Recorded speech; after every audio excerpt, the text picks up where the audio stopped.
Hello my dear friends, welcome back to Gyan Sagar. My self प्रेरणा दशरथी और आज हम लोग यहाँ पे डिस्कस कर रहे हैं सेमेस्टर 1 का एसी पेपर हिंदी। ओके, जो कि आपका पेपर का टाइटल क्या, आधुनिक भारतीय भाषा हिंदी। इसमें आपको 2 यूनिट पढ़ना है, बहुत कम सिलेबस है। पासिंग मार्क्स आपको 20 लाना है, आउट ऑफ 50 लाना है। और क्या है, पेपर सब्जेक्टिव है। ओके, पेपर कैसा है, सब्जेक्टिव है। 10 बार नहीं पूछना ऑब्जेक्टिव है कि सब्जेक्टिव है। ठीक है, ये हो गया। उसके बाद आपका है यूनिट 1 में क्या है, बापू कविता है, जो कि इन्होंने लिखा है रामधारी सिंह दिनकर ने। इनका जन्म कहाँ पे हुआ है, तो बेगूसराय के बिहार में सिमरिया गांव में हुआ है। याद रखना है, इसको पूछेगा। ये हो गया। उसके बाद आपका बापू कविता में है क्या, तो बापू कविता में हम लोग को पता है कि बापू किन्हें बोला गया है, महात्मा गांधी जी को बोला गया है। इनके फादर का नाम याद कर लेना, ठीक है, और इनका पूरा नाम याद कर लेना। उसके बाद बापू कविता में क्या है कि उनके साधारण जीवन, सिंपल जीवन, कैसे उन्होंने अपने आदर्शों को हमारे लिए एक पथ का निर्माण किया है कि नहीं, कि हम लोग बिना हो हल्ला, बिना खून खराबा, अहिंसा के मार्ग में चल के हम लोग क्या पा सकते हैं, अपने लक्ष्य को हासिल कर सकते हैं। उनका क्या आंदोलन में, क्या उनका ये था, सहयोगिता था, ठीक है, क्या उनकी कंट्रीब्यूशन था, योगदान था, ये सब इसमें इन्होंने बताया है। और ये कविता लिखने का उद्देश्य क्या है इनका, कि लोग जाने, हम लोग जाने कि हम लोग अहिंसा के भी मार्ग पे चलकर क्या कर सकते हैं, लक्ष्य की प्राप्ति कर सकते हैं। सिंपल जीवन जी के भी हम लोग महान दिख सकते हैं। जरूरी नहीं आडंबर, दिखावा ओढ़ावा में ही हम लोग चल जाते हैं आजकल, है कि नहीं। बहुत बड़े हमारे रोल मॉडल है महात्मा गांधी जी, तो उनके बारे में पढ़ना है। यूनिट 2 में आपका 2-3 हिंदी का टाइप पढ़ना है कि पारिभाषिक हिंदी क्या होता है, व्यवहारिक हिंदी क्या होता है। उसके बाद कार्यालय हिंदी क्या होता है। ठीक है, कार्यालय हिंदी क्या होता है, जो हम लोग का प्रशासन वगैरह में इतना जो यूज़ करते हैं, सारे पॉलिटिक्स पॉलिटिक्स में नहीं, मतलब जो हमारे गवर्नमेंट है उसमें। ठीक है, आज कोई भी मोदी या फिर कोई भी हमारा गवर्नमेंट कोई भी नोटिफिकेशन निकालता है, अधिसूचना निकालता है, तो वो किस में रहेगा, हिंदी में रहेगा। क्यों रहेगा, ताकि हिंदी क्या है, ज़्यादा लोगों में बोली जाती है। ओके, क्या करती है, ज़्यादा लोगों में बोली जाती है, और ये सरल बनाती है। और ऐसा नहीं कि वो अगला पर्सन पढ़ रहा है तो उसको भी समझ में आ जाएगा, है ना, ज़्यादा कोई पढ़ रहा है तो। और मान लो, क्यों हम लोग को हिंदी, कैसे हिंदी क्यों भाई, तो पहला तो ये बहुत व्यापक भाषा है। ठीक है, इसका शब्दकोश आप तो ये नहीं कर सकते हो। उसके बाद देखिए, अगर आप, हमको खोटा आता है, बंगाली आता है, हम चाहेंगे कि खोटा से काम करे, आप चाहेंगे बंगाली से काम करे, तो हम लोग एज अ स्टाफ, अगर हम लोग एक ही जगह काम कर रहे हैं, आप अपने भाषा को बढ़ावा दीजिएगा, हम अपने भाषा को देंगे ना, हम आपके बात को समझेंगे ना आप मेरे बात को समझिएगा। तो क्या होगा, काम में क्या होगा, मिसकम्युनिकेशन आ जाएगा, है कि नहीं, काम की गति धीरे हो जाएगी, हम लोग एक दूसरे को समझने में ही टाइम पार कर देंगे। इसीलिए एक ऐसी भाषा की हमें जरूरत थी, जो कि हिंदी भाषा है, जो बहुत सरल है, प्रभावी है, और बहुत व्यापक है। ओके, पारिभाषिक शब्दावली और व्यावहारिक जैसे क्वेश्चन में आएगा तब कर लेंगे, तकनीकी हिंदी। ओके, तो वीडियो को मैं ऑफ करती हूँ, और चलिए हम लोग जल्दी से क्या करेंगे, पीवाईक्यू करेंगे। ओके, देखिए आपका ये क्वेश्चन आया हुआ है, तो चलिए हम लोग इसको स्टार्ट करते हैं।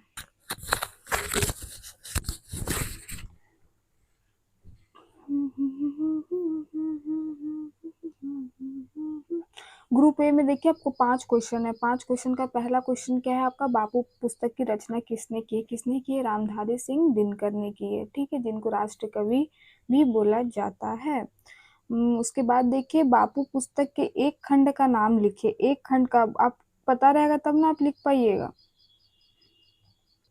आपको इसमें क्या लिखना है, वंदना। ओके, क्या लिखना है, वंदना। फिर एक ग में पारिभाषिक शब्दावली आयोग का गठन कब हुआ, तो कब हुआ, 1 अक्टूबर 19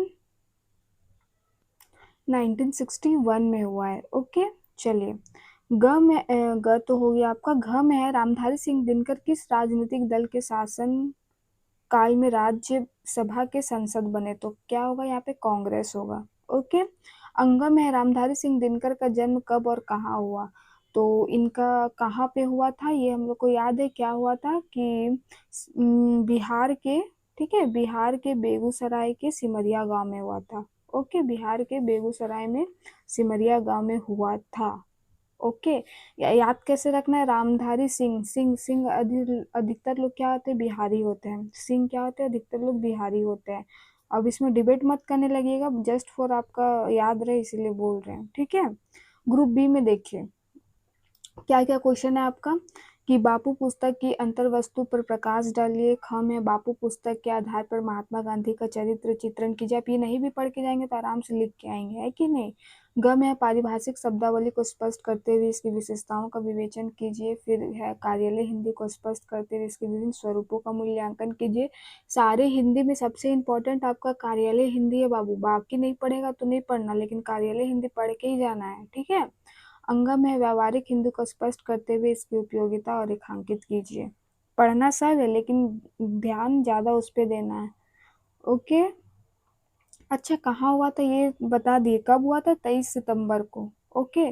23 सितंबर को हिंदी दिवस कब मनाया जाता है, 14 सितंबर को। याद रखना है ये सब, हिंदी दिवस कब मनाया जाता है, 14 सितंबर को। इसी दिन उसको क्या घोषित किया था, राजभाषा घोषित किया था। ओके। चलो स्टार्ट करते हैं हम लोग। पहला क्वेश्चन क्या था, देखिए, बापू पुस्तक के आधार पर महात्मा गांधी का चरित्र चित्रण कीजिए। तो महात्मा गांधी कैसे थे भाई, सबको हम लोग को पता है, तो एक बार इसको रीड कर लेते हैं क्या है। बापू पुस्तक में महात्मा गांधी के व्यक्तित्व और आदर्शों का अत्यंत प्रभावशाली चित्रण किया गया। उनका व्यक्तित्व, उनके पर्सनैलिटी और उसके आइडियल्स को, ठीक है, उसके पर्सनैलिटी और उसके आइडियल्स को लेखक ने गांधी जी को केवल स्वतंत्रता सेनानी के रूप में नहीं बल्कि सत्य, अहिंसा, प्रेम, त्याग और मानवता के प्रतीक में उन्हें प्रस्तुत किया है। वो केवल एक युद्ध में भाग लेने वाले एक सेनानी के रूप में यहाँ पे नहीं कि हाँ भाई उन्होंने बहुत योगदान दिया, ये किया वो क्या, इसके अलावा वो कैसे किया ये ज्यादा इम्पोर्टेंट है। वो हमेशा किसके मार्ग में रहे, सत्य के मार्ग में रहे, अहिंसा के मार्ग में रहे, इसीलिए उनको भी कभी अंग्रेज का दम नहीं हुआ कि उसको छू दे, है कि नहीं। उनको छू दे, महात्मा गांधी जी को कभी नहीं, जेल भी लेते थे तो बड़ी आदर्श के साथ लेते थे। अगर आप कोई मूवी वगैरह देखे होंगे तो आपको पता चलेगा। ओके। फिर ये प्रेम, प्रेम की भावना इनमें थी। त्याग, त्याग का मतलब ये नहीं कि वो अपना प्राण त्याग रहे हैं चाहे कुछ त्याग रहे हैं। त्याग की भावना मतलब वो चाहते तो लंदन में भी अपना वकील की पढ़ाई वगैरह सब करके वहीं पे जॉब वॉब कर सकते थे। यहाँ आके उन्हें कोई जरूरत नहीं था कि अपना वकीलगिरी हटा के वो वाइट मतलब सादा कपड़ा पहन के वो धोती गमछ ये करके और देश की सेवा में निकल जाए। तो ये भी एक तरह का क्या हुआ, त्याग ही हुआ ना। वो चाहते तो अपना आराम से रह सकते थे, अंग्रेज का साथ दे सकते थे, है कि नहीं। मानवता के प्रतीक में रूप में प्रस्तुत किया। उनका संपूर्ण जीवन देश और समाज की सेवा के लिए समर्पित था। उनका पूरा जीवन ही, अपना जीवन वो देश के नाम कर दिए।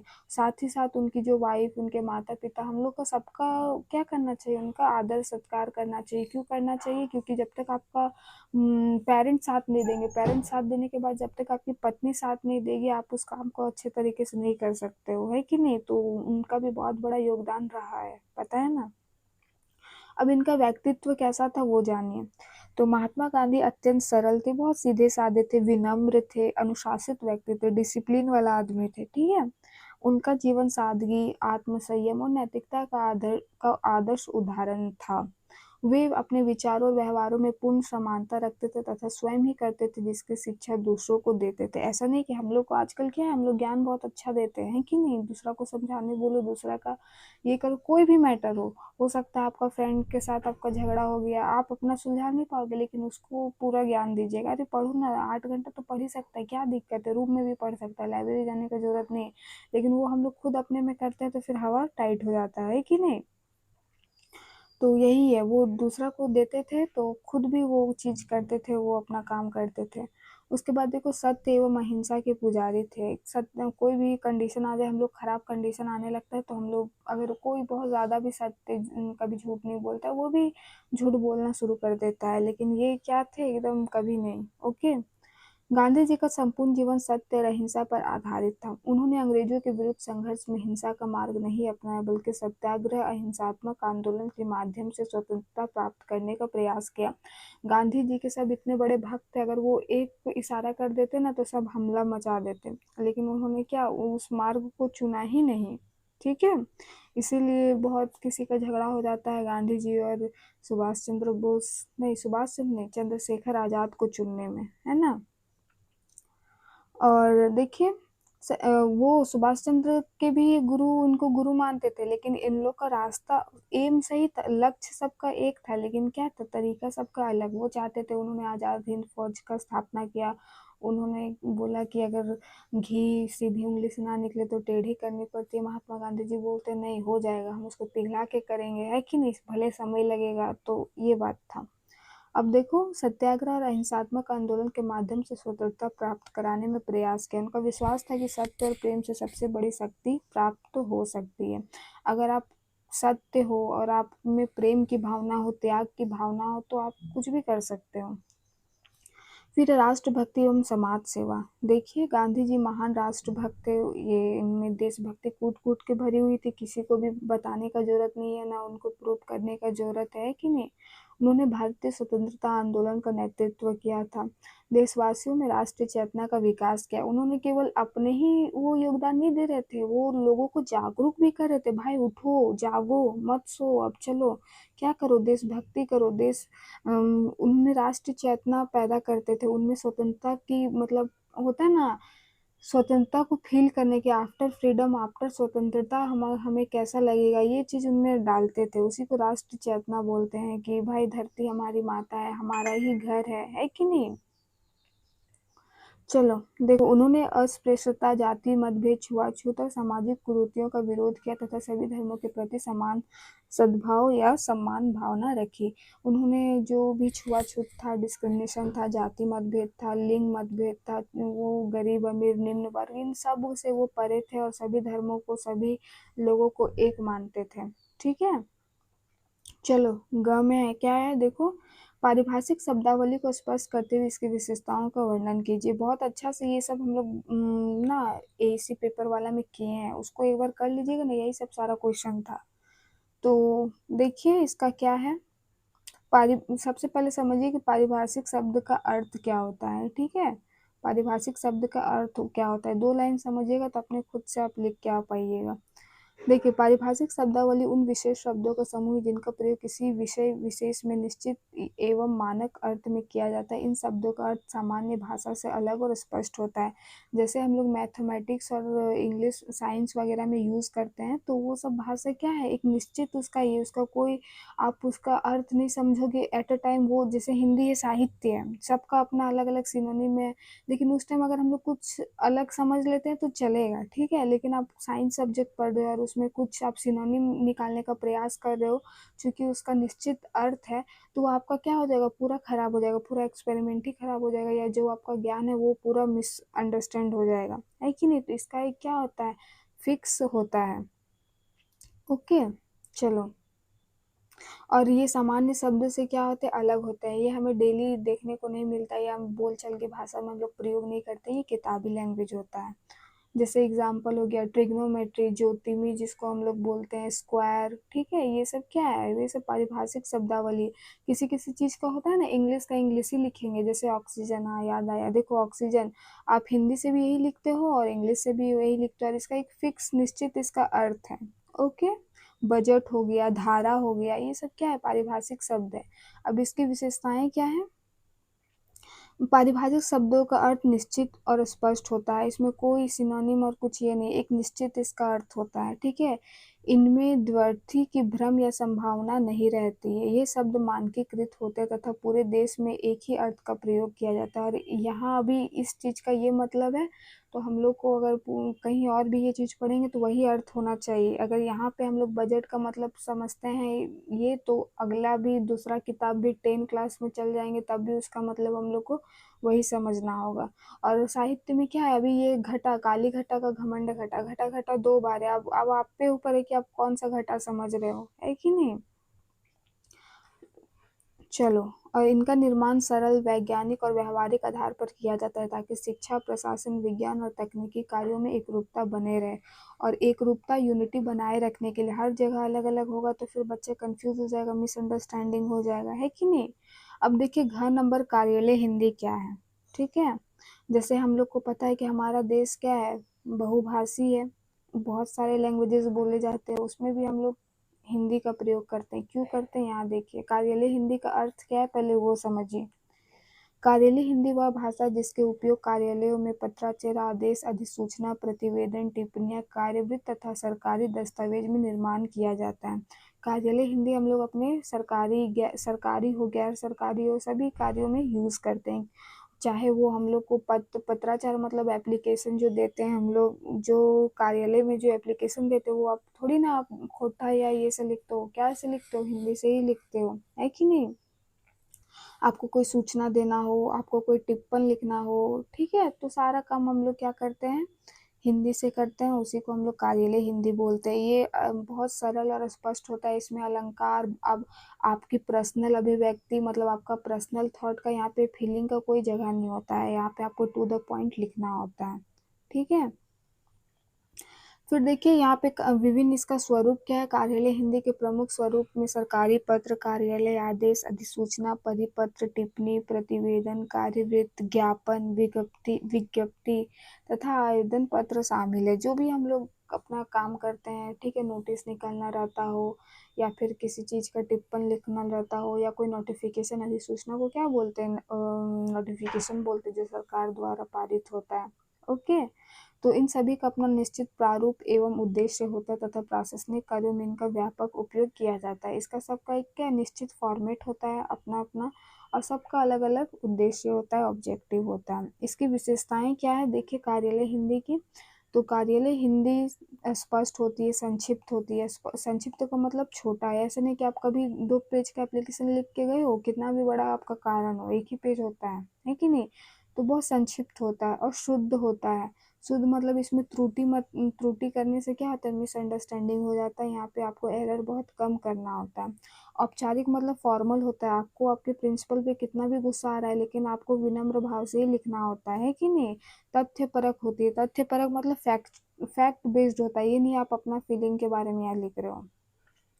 इसमें अनावश्यक अलंकार या कठिन भाषा का प्रयोग नहीं किया जाता। आप बहुत बड़े हिंदी के साहित्यकार हैं तो आप सोचेगा हम अलंकार लगा के एप्लीकेशन लिखे तो एक झाप मारेगा, है कि नहीं। तो देखिए, और इसमें आपको कठिन एकदम सरल भाषा का प्रयोग करना है, जो है वो दे देना है। इसका मुख्य उद्देश्य प्रशासनिक कार्यों में स्पष्टता, एकरूपता तथा प्रभावशाली बनाए रखना है। इनका इसका मुख्य उद्देश्य क्या है कि स्पष्टता, क्लियरिटी बने रहे। अब अंगा में देखो कि व्यवहारिक हिंदी को स्पष्ट करते हुए इसकी उपयोगिता को रेखांकित कीजिए। व्यवहारिक हिंदी और पारिभाषिक हिंदी क्या है, देखिए। भूमिका तो आप लोग पढ़ लीजिएगा, इसका अर्थ देखिए। व्यावहारिक हिंदी का वह हिंदी है जिसका उपयोग दैनिक जीवन, सरकारी कार्यालयों, शैक्षणिक संस्थानों, बैंकों, न्यायालयों, व्यापारिक प्रतिष्ठानों तथा जनसंचार माध्यमों में व्यावहारिक कार्यों में किया जाता है। इन शॉर्ट हम लोग किसमें करते हैं, जो हमारे डेली लाइफ का जो है, अभी हम यहाँ पे अभी आपके साथ बोल रहे हैं, अभी हम कॉलेज जाएंगे तब बोलेंगे, कॉलेज से आएंगे तब बोलेंगे, कोई दुकान में चल जाएंगे तब बोलेंगे, कोई बैंक में चले जाएंगे तब बोलेंगे, है कि नहीं। तो ये हमारा क्या है, डेली भाषा में, इससे हम बहुत ज़्यादा परिचित रहते हैं। ये बहुत ही सरल होता है, स्पष्ट होता है, और ये जनसंचार का सबसे बड़ा माध्यम है, ठीक है, कम्युनिकेशन का सबसे बड़ा माध्यम। इस पे हम अपना पर्सनल और इम्पर्सनल दोनों फीलिंग को शेयर करते हैं, है ना। तो यही है। और देखिए भाषा कैसी है, तो स्पष्ट है, सरल है और प्रभावी है, आदान प्रदान करना है। और इसका मुख्य उद्देश्य क्या है, अपने हाव भाव, अपने आचार विचार को क्या करना, आदान प्रदान करना। इसकी विशेषताएं क्या है, तो देखो विशेषताएं में सबको लिख देना है। आपको पारिभाषिक है, चाहे पारिभाषिक का थोड़ा अलग है, लेकिन व्यवहारिक और उसमें दोनों में लिख देना है वैसे ही, ठीक है, छोड़ना नहीं है कुछ भी। व्यवहारिक हिंदी सरल, स्पष्ट, शुद्ध तथा उद्देश्यपूर्ण होती है। उद्देश्यपूर्ण ही होती है, इसमें अनावश्यक अलंकार या कठिन शब्दों का प्रयोग नहीं किया जाता। इसमें भी हम लोग, इसमें मतलब नहीं किया जाता, बट आप चाहेंगे तो आप अपना अपना अच्छा हिंदी बोलने के लिए आप कर सकते हैं, है कि नहीं। इसकी भाषा संक्षिप्त, तथ्यपरक तथा सहज होती है, बहुत सिंपल होती है, छोटी होती है और फैक्चुअल होती है, जिसमें प्रत्येक व्यक्ति उसे आसानी से समझ सके। हाँ ये भी है कि क्या है भाई, अब हमको फॉर्म भरना है, पूरा अलंकार सहित और पूरा हार्ड लैंग्वेज में दे दिया है, तो क्या होगा, बच्चा कंफ्यूज हो जाएगा। सब तो आप लोग के जैसे हिंदी ऑनर्स लेके नहीं बैठा होगा, है कि नहीं। तो वही बात है।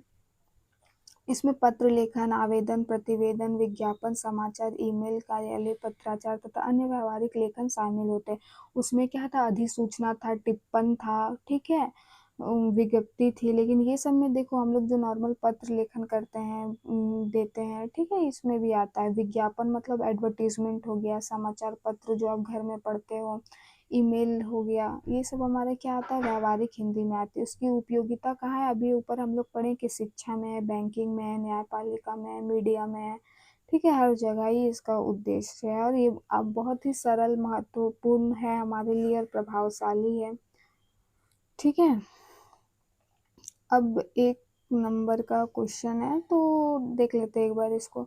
बापू कविता के रचयिता कौन है हमारे? तो रामधारी सिंह दिनकर है। ठीक है, इनका बताने का क्या उद्देश्य था, इनके व्यक्तित्व और आदर्श को, ताकि हम सब अभी के लोगों को, आधुनिक पीपल को क्या कर सके, जागरूक कर सके, और उनकी थोड़ा सा भी 1% भी हमारे अंदर आ जाएगा तो हम लोग भी क्या हो सकते हैं, अच्छे राह में चल सकते हैं, है ना। चलो, सेकंड में है कि बापू कविता का मुख्य उद्देश्य क्या है? तो बापू कविता का मुख्य उद्देश्य क्या है कि हम किस पे चले, सत्य के मार्ग पे, अहिंसा के मार्ग पर, त्याग के मार्ग पर, प्रेम, सेवा, राष्ट्रभक्ति, ये सब हमारे में क्या होना चाहिए, इनका हमें पालन करना चाहिए, इनसे हमें क्या होना चाहिए, प्रेरित होना चाहिए, मोटिवेट होना चाहिए, है कि नहीं। 4 में है कि रामधारी सिंह दिनकर की किन्हीं 4 प्रमुख रचनाओं का नाम लिखिए। आपको जो भी याद है लिख दीजिएगा, नहीं तो याद रखिए रश्मि रथी, उर्वशी, कुरुक्षेत्र और बापू कविता। एक तो आप बापू कविता लिख देना, रश्मि रथी बहुत फेमस है, याद रहना चाहिए। उसके बाद उर्वशी और कुरुक्षेत्र, उर्वशी रश्मि ऐसे याद रख लो। फिर है पारिभाषिक शब्दावली से क्या अभिप्राय है? तो पारिभाषिक शब्दावली हम लोग देख लिए, ये क्या है, शब्दों का समूह है, ये कोई भाषा नहीं है बेटा, भाषा हिंदी ही है। ये क्या है, शब्द का समूह है। ओके, ये क्या है, शब्द का समूह है, शब्दों का समूह है। और इसका क्या होता है, इसका अर्थ निश्चित होता है। ठीक है, इसका एक मानक अर्थ क्या होता है, निश्चित होता है। और हम लोग कब यूज़ करते हैं, विज्ञान में, अपना प्रशासन में, सरकारी कार्यों में, गैर सरकारी में, चिकित्सा में और शिक्षा में भी करते हैं। ठीक है, फिर आपका कि पारिभाषिक शब्दावली का 2 प्रमुख विशेषताएं लिखिए। तो ये क्या होता है, पारिभाषिक शब्दावली का शब्द क्या होता है, निश्चित होता है। ठीक है, और स्पष्ट अर्थ निश्चित होता है। और शब्द कैसे होते हैं, पूरा स्पष्ट अर्थ देने वाले होते हैं। उसके बाद सेकंड में, सभी स्थानों पर एक ही अर्थ में प्रयोग किया जाता है। अब वो चीज़। साथ में महात्मा गांधी के 2 प्रमुख सिद्धांत का नाम लिखे। तो क्या है, हम लोग को सत्य के मार्ग पे चलना चाहिए, अहिंसा के मार्ग पे चलना चाहिए। ओके, बहुत बच्चों को ना हिंसा और अहिंसा में दिक्कत होता होगा। हम भी जब ये थे ना तो मेरे को भी प्रॉब्लम होता था कि अहिंसा नेगेटिव वर्ड लगता है, हिंसा पॉजिटिव लगता है कि नहीं, तो उल्टा है, याद रखना है इसको। 8 में, रामधारी सिंह दिनकर को राष्ट्रीय कवि क्यों कहा गया है भाई, क्यों कहा गया है? देखिए, उनकी रचनाओं में राष्ट्र प्रेम, स्वतंत्रता, वीरता, राष्ट्रीय चेतना का प्रभावशाली चित्रण मिलता है। ऐसा नहीं कि वो बहुत अच्छा लिखते हैं, इसीलिए बहुत अच्छे लिखने वाले कवि हैं, इनसे दिग्गज है, लेकिन इनकी कविताओं में क्या मिलता है बेटा, इनके राष्ट्र प्रेम मिलता है। हाँ, इनको दिखता है कि भाई इनको है, राष्ट्र से प्रेम है। आप अगर कोई कविता लिखते हो, कोई पोयम लिखते हो किसी के लिए, तो उसमें दिख जाता है कि उसके लिए आपका नफरत है, प्यार है, मोहब्बत है, क्या है ना। और ये वीरता, जो हमारे वीर रहे हैं उनके बारे में लिखते थे, लोगों में राष्ट्र चेतना पैदा करने की कोशिश करते थे, राष्ट्र प्रेम पैदा करने की कोशिश करते थे, है ना। चलो, 9 में है कि कार्यालय हिंदी और पारिभाषिक शब्दावली का क्या संबंध है, दोनों में क्या संबंध है एक बार देख लेते हैं हम लोग। कार्यालय हिंदी में प्रशासनिक कार्यों को स्पष्ट एवं मानकित बनाने के लिए उनके लिए और पारिभाषिक शब्द का व्यापक प्रयोग किया जाता है। इसमें कार्यों में एकरूपता एवं स्पष्टता बनी रहती है। देखिए, कार्यालय हिंदी में हम लोग क्या यूज करते हैं, पारिभाषिक शब्दावली यूज करते हैं। दोनों अलग अलग है, कार्यालय हिंदी पूरा भाषा ही है और पारिभाषिक शब्दावली क्या है हमारा, ये शब्द का समूह है, शब्दों का समूह है, जो कि हम लोग किस में यूज करते हैं, कार्यालय वगैरह में यूज करते हैं। जैसे बजट हो गया तो वो क्या हो गया, पारिभाषिक शब्दावली हो गया, और उसमें हम लोग यूज कहाँ करेंगे इसको, कार्यालय हिंदी में करेंगे। समझ में आया, इससे क्या एक रूपता बनी रहती है। फिर 10 में, बापू कविता हमें क्या शिक्षा देती है, क्या शिक्षा देती है बेटा, कि हमें सत्य के मार्ग में सत्य का हमेशा सत्य बोलना चाहिए। ठीक है, अहिंसा से रहना चाहिए, कभी भी मारपीट, खून खराबा में विश्वास नहीं करना चाहिए, प्रेम से रहना चाहिए, त्याग की भावना अभी भी बोल रहे हैं, त्याग का मतलब अपना जान देना नहीं होता है। ठीक है, फिर सेवा करना, ईमानदारी से रहना। अभी देख रहे हो क्या हो रहा है, अभी डेली बेचारा लोग 4-5 दिन से या 6 दिन से सब फिराया लाल के सामने प्रोटेस्ट कर रहा है। ठीक है, अब किसका दिक्कत हो रहा होगा, जो घूस देके हुआ अभी उसका हवा टाइट हो गया होगा, है ना। तो सादगी तथा राष्ट्र प्रेम का संदेश देती है। बापू कविता का प्रकाशन कब हुआ, 1947, जब हमारा देश आज़ाद हुआ था। ये चीज़ आपको याद हो जाएगा। हिंदी दिवस कब मनाया जाता है? तो 14 सितंबर को मनाया जाता है, ठीक है। इसी दिन क्या 14 सितंबर 1949 को हाँ ये राजभाषा घोषित किया गया था। कार्यालय हिंदी क्या है बेटा? तो ये हम सभी कार्य गैर सरकारी गैर सरकारी विभागों में क्या करते हैं, यूज करते हैं, ठीक है। फिर 14 में है परिभाषिक शब्दावली आयोग का गठन कब हुआ? तो 1 अक्टूबर 1961 में हुआ। 2-3 आपका ये है कि उसका जन्म कब हुआ, रामधारी सिंह का जन्म कब हुआ उनका, ये याद रखना है आपको, याद ही रखना है। 15 में है पारिभाषिक शब्दों का कोई 4 उदाहरण दीजिए। तो क्या क्या है देखिए, संविधान है, बजट है, संगणक है, पर्यावरण है, ऑक्सीजन होगा, ठीक है। चलो, thank you for watching, have a nice day, all the best for the exam, bye guys. Actually इतना जल्दी जल्दी पढ़ाने का कारण क्या है कि मेरा अभी कॉलेज है, ठीक है, अभी मेरे को कॉलेज है ना, ऑलरेडी लेट हो चुका है। तो इस यही सब बात हम पिछले वाले वीडियो में और अच्छे से बोले, तो वहाँ पे अब जाके आप देख सकते हो। लेकिन चूंकि आपका कल एग्ज़ाम है और इम्पोर्टेंट, इसीलिए मैंने इसको अभी कर दिया है। Okay bye.